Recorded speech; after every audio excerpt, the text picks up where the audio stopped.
Hi and welcome to another part of fixing this Jaguar, Jaguar 420G. We're at part 22 of fixing it up. I thought that this car would be registered by now. I thought it'd be on the road driving cool, you know, it'd be very, very excellent. But we've actually hit a snag with the registration. You see, in this state of South Australia, we have a thing called walk-in registration, which is really, really beneficial for enthusiasts like myself who, when they feel that a car is ready, they can register the car and put it on the road. It is walk-in registration. It certainly is. However, I walked into the registration department. I haven't actually transferred this car into my name yet. I bought this car in December of 2021. And to put a car into your name, you need to register it first. And when I bought the car, I didn't know that I'd really get this far. But now that the new engine is in, the car's rust free, it drives really, really well.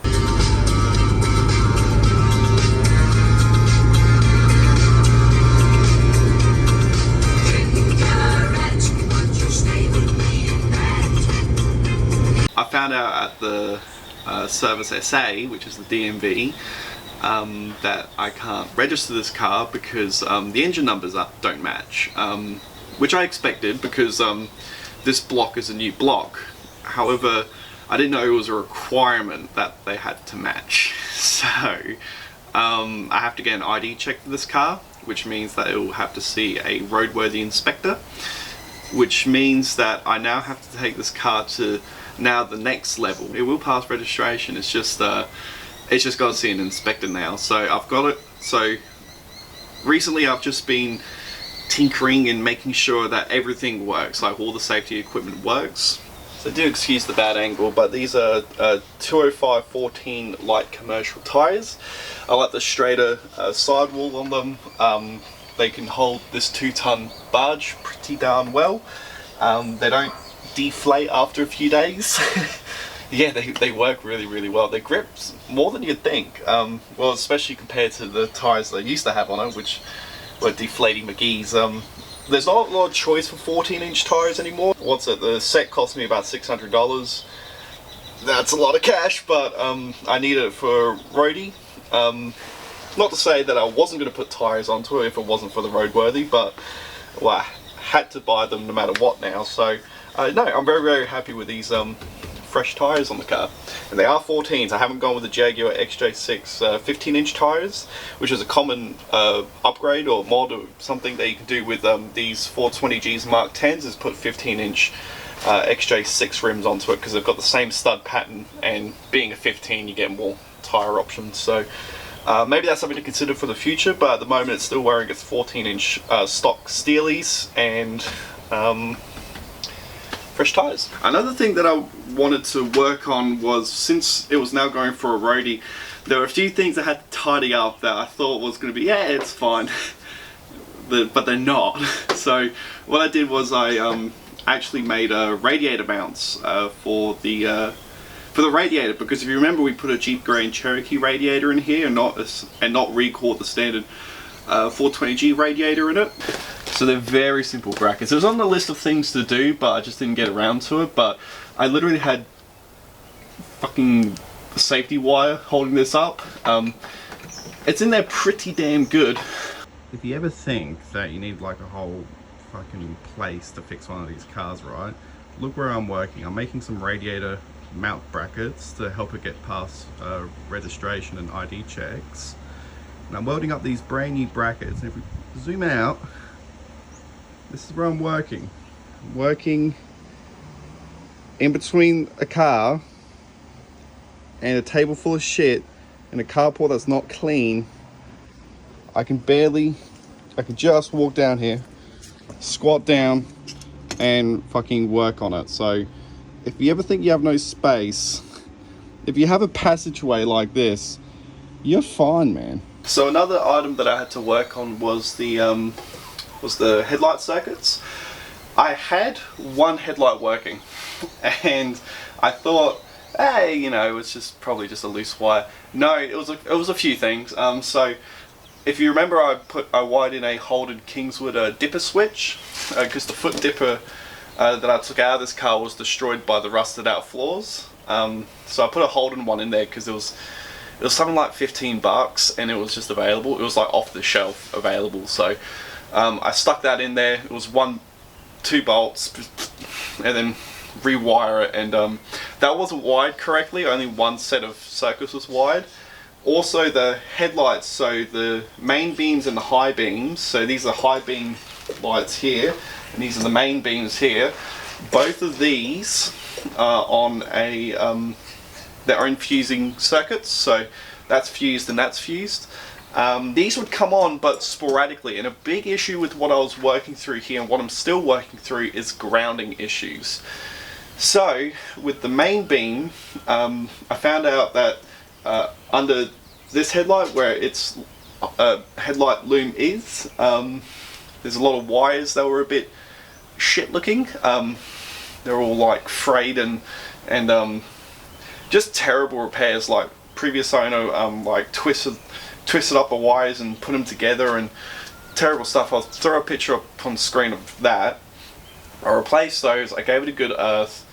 Then these headlights came back, but then these headlights didn't, and then I had to clean up their earths, and then they came back.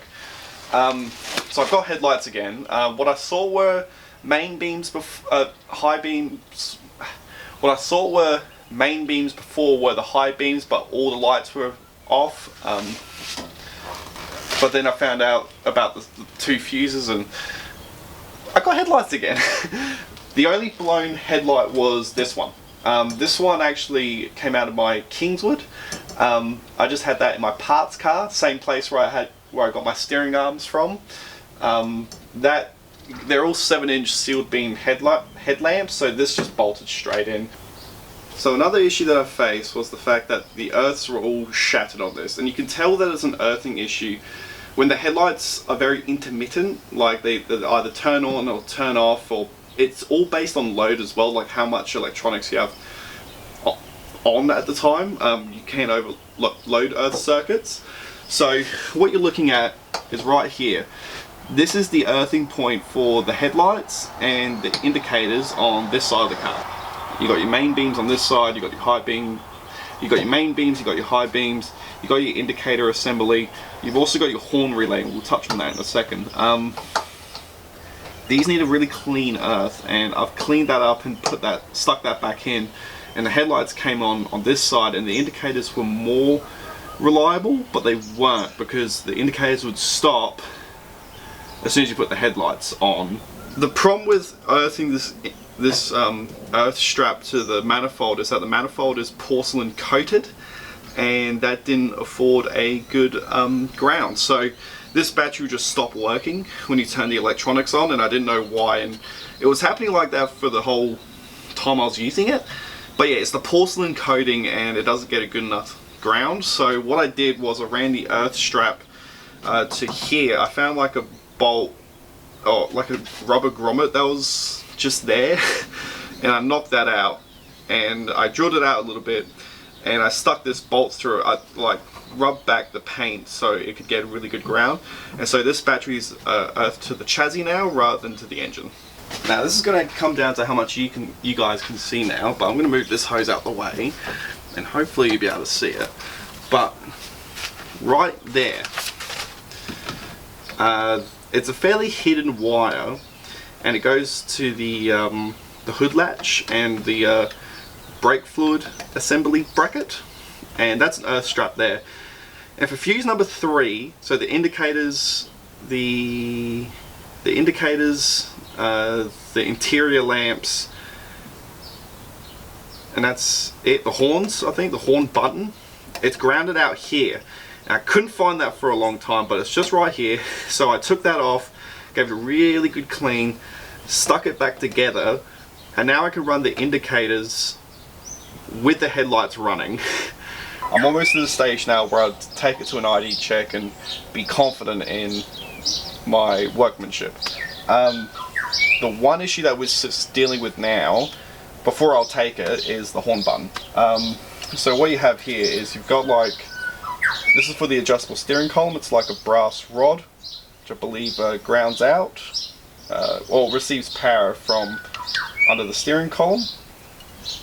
And it's like this because it's an adjustable steering column, so this rides along a contact underneath the steering wheel.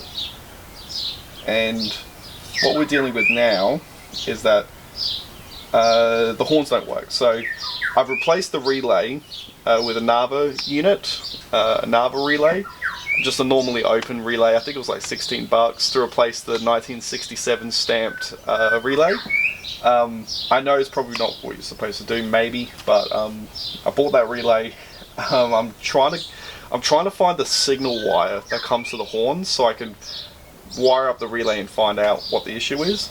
I can't get a signal from the horn button is now the issue. So I think the issue was actually up here where the button was. So this brass rod gets grounded to this copper ring through a contact made behind the horn ring. So you press that, this shorts out, gives a signal to the relay, closes the circuit, activates your horns. I'm not sure what to do about this yet because I'm just not getting power to this, so I'm gonna have to go underneath the dash and tear it apart. But I don't think it's the relay anymore. I think it was something up with this horn button, because before the horn was always blaring, so I had it disconnected, which would say that this was shorted out, and it could have just been an adjustment with these springs here to make the horn button come out a little bit. I'll have to install the old relay and find out if that was the case, but it's just effort, you know. Another issue that we're dealing with is the fact that the front left-hand indicator, I've put up a photo on screen, is smashed, and it's always been smashed, but it's very usable in my opinion. But they're not going to pass that at a roadworthy inspection, and so I have to glue the bits. I've glued the bits back together, but I found like the shards inside the indicator housing when it broke. I've glued those back together and it's way more complete now, but it's still broken and it is cracked. And I know in other states even a cracked lens doesn't get you through a roadie. So I'm gonna have to find a indicator lens. Should have got that months ago, I understand, but I thought it was fine, but it's not. So the main issue that we're having now is registration of this car. I was going to register it last week, but even with all these safety concerns, which is very irresponsible on my part, but I thought it would be like one of those running restoration sort of deals, like I can fix it as I'm going. The car drives brilliant. It doesn't smoke, it doesn't leak, it's fine. It's just these safety items that need to be accounted for now. So the smashed indicator lens and the horn. Once I fix those two things, I'll be confident enough to give it an ID, to the rural police to do an ID check, which is to say that they're going to look at my engine number, update the engine number, so I'm able to register this car into my name, and then order plates for it and drive it on the road. Yeah, progress is still happening. It's just we're doing the detail stuff now. So all the details. Make sure all the safety equipment works, it doesn't leak anything, it's not dangerous, and yeah, we can have this fantastic classic sedan on the road. I'm looking forward to the independent rear suspension and 4.2 litre straight 6 dual overhead cam triple carb goodness. So don't worry, I'm still enthused to see this project to the end. It's just yeah, it's just going to be a few more weeks now. So at any rate, thank you very much for watching. Maybe next episode we'll be driving this thing on the road, so stick around. Thank you very much for watching.